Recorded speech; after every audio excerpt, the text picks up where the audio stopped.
Hi, இந்த தளத்தின் உறவுகளுக்கு வணக்கம். நான் உங்கள் செந்தமிழ். தினம் ஒரு கதையில் இன்று நாம் பார்க்கவிருக்கும் கதை பேராசை பேரிழப்பு. சரி, வாங்க கதைக்குள்ள போகலாம்.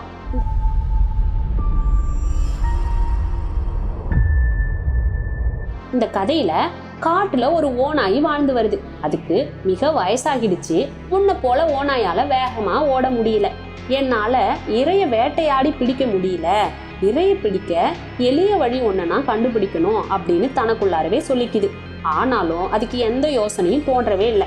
ஒரு நாள் தன்னோட இருப்பிடத்தை விட்டு ஓநாய் வெளியே வருது. காட்டோட எல்லை வர நடக்குது. தொலைவுல ஒரு செம்மறியாட்டு மந்தை மேய்ஞ்சிட்டு இருக்கத பாக்குது. சத்தம் செய்யாம மிக மெதுவா அவங்க பக்கம் நெருங்குது. அருகில இருந்த ஒரு பெரிய கிணத்துக்கு பின்னாடி ஒளிஞ்சுக்குது. இங்கிருந்து நிச்சயமா ஒரு ஆட்டை பிடிக்க முடியும் அப்படின்னு நினைச்சுக்குது. பொறுமையா காத்திருக்குது. அதுங்க அருகில வந்த போது திடீர்னு பாஞ்சு ஒரு ஆட்டை பிடிச்சு கொண்டு தின்றுடுது. ஆட்டோட தோல் மட்டும் கீழே கிடக்குது. நல்ல யோசனை எனக்கு தோணுது, மறுபடியும் நான் பட்னி கிடக்க வேணாம் அப்படின்னு தனக்குள்ளாரே சொல்லிக்கிட்டு அந்த ஆட்டு தோலுக்குள்ளார ஓநாய் புகுந்துக்குது. ஆட்டு மந்தையில இப்போ அது சேர்ந்துக்குது. ஓ, அந்த ஓநாய் கிட்ட இருந்து நீ தப்பிச்சிட்டியா, நீ இறந்துட்டேன்னு நாங்க எல்லாரும் நினைச்சோம் அப்படின்னு ஒரு ஆடு சொல்லுது. அது ஆட்டுத்தோல் போத்திய ஓநாய தம் மந்தையோட சேர்ந்த ஒரு ஆடுனே நினைச்சுக்குது. தலைய ஆட்டியவாறு ஆட்டுத்தோல் போத்திய ஓநாய் தனக்குள்ளார சிரிச்சுக்குது. மாலையில அதுங்களோடவே ஓநாயும் ஆடுகள் அடைக்கும் பட்டிக்கு செல்லுது. ஆட்டுத்தோளால மூடப்பட்ட ஓநாய் ஆடு போலவே தோற்றமளிக்குது. அதனால ஆட்டு இடையனுக்கும் ஆடுகளுக்கும் நடுவுல ஓநாய் இருக்கிறது தெரியவே இல்லை.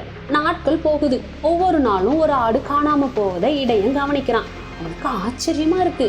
ஆடுகள் எப்படி காணாம போகுதுங்க அப்படின்னு தன்னையே கேட்டுக்கிறான். நான் மிக எச்சரிக்கையா தானே அதுங்களை கவனிச்சுக்கிறேன் அப்படின்னு நினைச்சு வருத்தமும் அடையிறான். ஆனா அவனுக்கு காரணம் தெரியவே இல்லை. இப்படி இருக்கையில தினமும் இரவுல அதுங்க தூங்கும் போது ஒவ்வொரு செம்மறியாடா இந்த ஓநாய் கொண்டு தின்னு நல்லா பொழுத்து இருக்குது. ஒரு நாள் இடையன் பட்டிக்கு வரான். அவனுடைய உறவினர்கள் வெகு தொலைவுல இருந்து அங்க வரப்போவதா அவனுக்கு செய்தி வந்திருக்குது. அவங்களுக்கு விருந்து படைக்க நினைச்சு பட்டியை சுத்தி பார்த்தான். மூளையில இருந்த நல்ல கொழுத்த ஆடை அவன் கண்ணுல தென்படுது. அதை கொண்டு நல்ல விருந்து படைக்கலான்னு நினைச்சு அவன் தீர்மானிக்கிறான். வெற்றை இடத்துக்கு அதை கொண்டு போன இடையன் அது ஆடு இல்ல, குண்டு ஓநாயி அப்படிங்கிறத தெரிஞ்சுக்கிறான். அவன் மிகவும் வியப்படைறான். தினமும் இரவுல எவ்வாறு ஒவ்வொரு ஆடா காணாம போகுது அப்படிங்கிறது இப்போதான் அவனுக்கு புரியுது. அதுக்கு தக்க தண்டனையை கொடுக்க நினைக்கிறான். இந்த கொடிய ஓநாய ஆட்டிடையன் கொன்னுடுறான். நீதி வேடம் கலைந்தால் வேதனை உறுதி.